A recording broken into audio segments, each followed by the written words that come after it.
बेंगलुरु में होने जा रही है। तमाम नेताओं का बेंगलुरु पहुंचने का सिलसिला जारी है और नीतीश, लालू और तेजस्वी के साथ कांग्रेस समेत दूसरी पार्टियों के नेता 2024 के रण में बीजेपी को शिकस्त देने की रणनीति पर मंथन करेंगे। इन सबके बीच सवाल यही है कि मोदी से मुकाबले के लिए क्या नीतीश कुमार संयोजक की भूमिका में होंगे।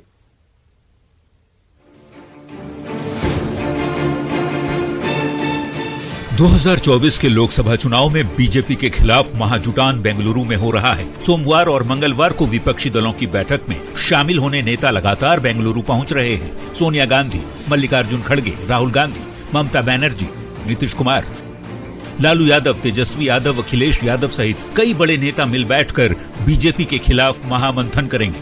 मंगलवार को मुख्य बैठक होगी जो सुबह 11 बजे से शुरू होगी। कांग्रेस अध्यक्ष मल्लिकार्जुन खड़गे की अध्यक्षता में होने वाली बैठक का मुख्य एजेंडा होगा 2024 के चुनाव के लिए कॉमन मिनिमम प्रोग्राम तैयार करना, 10 साल बाद सत्ता में वापसी की रणनीति बनाना, सीट शेयरिंग पर तालमेल को लेकर मंथन करना, राज्यों के आधार पर सीटों को साझा करने पर फॉर्मूला बनाना और गठबंधन के लिए नाम का सुझाव देना।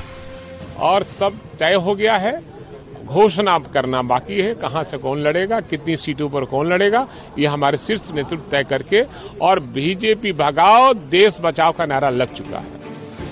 विपक्षी दलों की बैठक में शामिल होने के लिए बेंगलुरु पहुंचे समाजवादी पार्टी के मुखिया अखिलेश यादव ने दावा किया है कि इस बार देश की 2/3 जनता बीजेपी को हराएगी, जबकि बीजेपी इस बैठक का कोई मतलब नहीं मानते हुए नीतीश कुमार पर तंज कस रही है। भाजपा को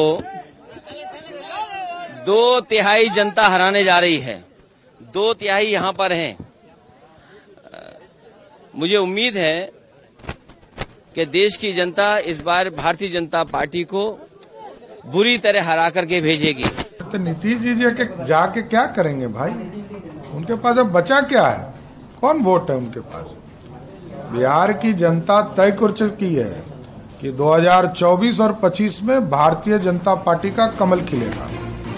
इन सब के बीच विपक्षी दलों की बैठक में मंथन पर सबसे बड़ी चुनौती ये है सीट शेयरिंग की, एनसीपी में टूट की, बिहार में टूट के डर का मुकाबला पीएम नरेंद्र मोदी से, लेकिन चेहरे की कमी का होना, और यही सबसे बड़ी चुनौती है।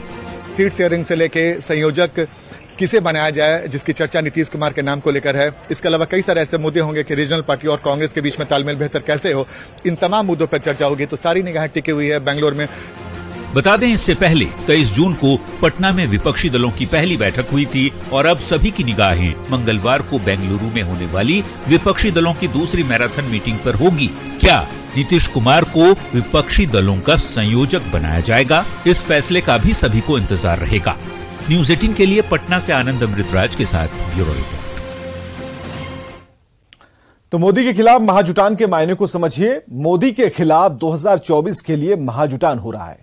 23 जून को पटना में बुलाई गई थी पहली बैठक और अब बेंगलुरु में विपक्षी दलों की बैठक हो रही है। 26 पार्टियां एक साथ इस बैठक में शामिल हो रही हैं और मकसद है कि 2024 में मोदी का मुकाबला किया जाए। लेकिन यह इतना आसान नहीं दिखता। कैसे, वो समझिए। कांग्रेस खुद को मुख्य विपक्षी पार्टी मानती है, लेकिन कई राज्यों में कांग्रेस का प्रदर्शन काफी खराब रहा है और ऐसे में क्षेत्रीय दलों के लिए कांग्रेस का नेतृत्व स्वीकार करना आसान नहीं है। राहुल गांधी के नाम पर आम सहमति बनाना भी मुश्किल है और इसके अलावा विपक्ष के तमाम नेताओं की अपनी अपनी महत्वाकांक्षाएं हैं। ऐसे में विपक्ष में प्रधानमंत्री का चेहरा कौन होगा, यह भी एक सवाल है। जबकि दूसरी ओर मोदी की जो लोकप्रियता है लोगों के सिर चढ़कर बोल रही है। देश के साथ विदेश में मोदी मोदी के नारे लग रहे हैं। अमेरिका से लेकर फ्रांस तक में मोदी का ग्रैंड वेलकम होता है। 9 साल में पीएम मोदी को 13 देशों से मिला राजकीय सम्मान। यहां तक कि मुस्लिम राष्ट्र और मुस्लिम देशों के नेता भी मोदी की प्रशंसा करते नहीं थक रहे। आगे बढ़ते हैं। एक तरफ बेंगलुरु में विपक्ष की बैठक हो रही है, दूसरी ओर एनडीए का कुनबा बढ़ता जा रहा है और विपक्ष की बैठक में जहां 26 पार्टियां जुट रही हैं, तो 18 जुलाई को होने वाली एनडीए की बैठक में विपक्ष की 38 पार्टियां शामिल हो रही हैं। 2024 की सियासी जंग प्रचंड होने वाली है। 2024 के सियासी पिक्चर का ट्रेलर 2023 में ही दिखने लगा है। विपक्ष 26 पार्टियों का महाजुटान कर मोदी से मुकाबले की रणनीति बना रहा है, तो बीजेपी ने एनडीए के कुनबे को बढ़ाकर 38 दलों का कर दिया। 18 जुलाई को होने वाली बैठक में दिल्ली में देश भर की 38 पार्टियां जुटेंगी, जिसका ऐलान खुद बीजेपी के राष्ट्रीय अध्यक्ष जेपी नड्डा ने किया। राष्ट्रीय जनतांत्रिक गठबंधन नेशनल डेमोक्रेटिक अलायंस की बैठक शाम को आहूत की गई है और कुल मिलाकर के अभी तक 38 हमारे पार्टनर्स, जो हमारे एनडीए के पार्टनर्स हैं, उनकी कंफर्मेशन आ चुकी है। जेपी नड्डा ने एनडीए की बैठक का ऐलान करते हुए मोदी सरकार की 9 साल की उपलब्धियों का भी जिक्र किया। जो डेवलपमेंट का एजेंडा है, उस डेवलपमेंट के एजेंडे को परस्यू करने के लिए जो इंडियन पॉलिटी में, भारत के राजनीतिक परिदृश्य में जो लोगों की चाहत बढ़ी है और हर देश के कोने कोने में पॉलिटिकल पार्टीज डेवलपमेंट के साथ अपने आप को समावेश कर रही हैं, उसके कारण से scope of the national democratic alliance has increased. JP Nadda ने बेंगलुरु में होने वाली विपक्षी दलों की बैठक पर जमकर तंज कसा। नड्डा ने कहा, ये भ्रष्टाचार में लिप्त लोगों का गठबंधन है जो स्वार्थ में एक साथ आए हैं। जहां तक यूपीए का सवाल है और ये जो ऑपोजिशन के अलायंस है, ये भानुमति का कुनबा है और कहीं का ईंट कहीं का रोड़ा, भानुमति ने कुनबा जोड़ा, इस तरीके का ये अलायंस है। न तो इनके पास नेता है, न ही नीयत है, न ही नीति है और न ही फैसला लेने की ताकत है। यह फोटो अपॉर्चुनिटी के लिए अच्छा है।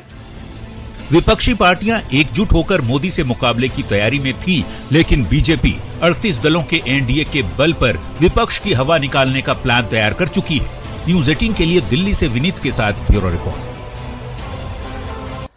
तो 38 दल वाले एनडीए के मायने को समझिए। बीजेपी पर आरोप लगता है कि वो सिर्फ अपनी बात करती है। बीजेपी पर आरोप लगता है कि वो सहयोगियों को साथ लेकर नहीं चलती। उदाहरण के तौर पर जेडीयू, शिवसेना और शिरोमणि अकाली दल का जिक्र होता है। बीजेपी ने आरोपों को गलत साबित कर दिया। 2024 के लिए बीजेपी ने अपना कुनबा मजबूत करना शुरू कर दिया और इसका नतीजा है कि एनडीए की बैठक में 38 दल शामिल हो रहे हैं। छोटे दलों को जोड़कर बीजेपी विपक्ष को जवाब देने जा रही है। विपक्षी बैठक में 26 दल शामिल हो रहे हैं तो एनडीए की बैठक में 38 दल शामिल हो रहे हैं। यानी कि संख्या के मामले में भी बीजेपी विपक्ष पर भारी पड़ता दिख रहा है। बढ़ते हैं आगे। केंद्रीय गृह मंत्री अमित शाह से मुलाकात के बाद लोक जनशक्ति पार्टी रामविलास के अध्यक्ष चिराग पासवान ने एनडीए में शामिल होने की घोषणा कर दी है। चाचा पशुपति पारस के ऐतराज और सवालात के बावजूद भतीजे चिराग पासवान एनडीए के हो गए। 6 लोकसभा की सीट और 1 राज्यसभा की सीट पर दावा ठोकने वाली चिराग पासवान ने केंद्रीय गृह मंत्री अमित शाह से मुलाकात के बाद एनडीए में शामिल होने का ऐलान कर दिया है। हम बोल रहे हैं ना, हाजीपुर हम लड़ेंगे तो लड़ेंगे। अब कौन क्या बोल रहा है उससे मतलब नहीं है। रामविलास पासवान जी की वो धरती है, एक दूसरे के पूरक हाजीपुर और वो दोनों हैं। वहां से लोक जनशक्ति पार्टी रामविलास चुनाव लड़ेगी। बीजेपी के राष्ट्रीय अध्यक्ष जेपी नड्डा ने खुद ट्वीट कर चिराग पासवान के एनडीए में शामिल होने का स्वागत किया। लेकिन चिराग पासवान के एनडीए में शामिल होने के बाद भी सवाल ये उठता है कि उनके चाचा पशुपति पारस के विरोध का क्या होगा, क्योंकि पशुपति पारस किसी भी हाल में 5 लोकसभा सीट चाहते हैं, वो भी हाजीपुर के साथ, जिस पर चिराग ने भी दावा किया है। इनका जो डिमांड है, तो डिमांड का क्या होगा? अब वो कहते हैं कि हम हाजीपुर से चुनाव लड़ेंगे। हाजीपुर में आपका क्या है?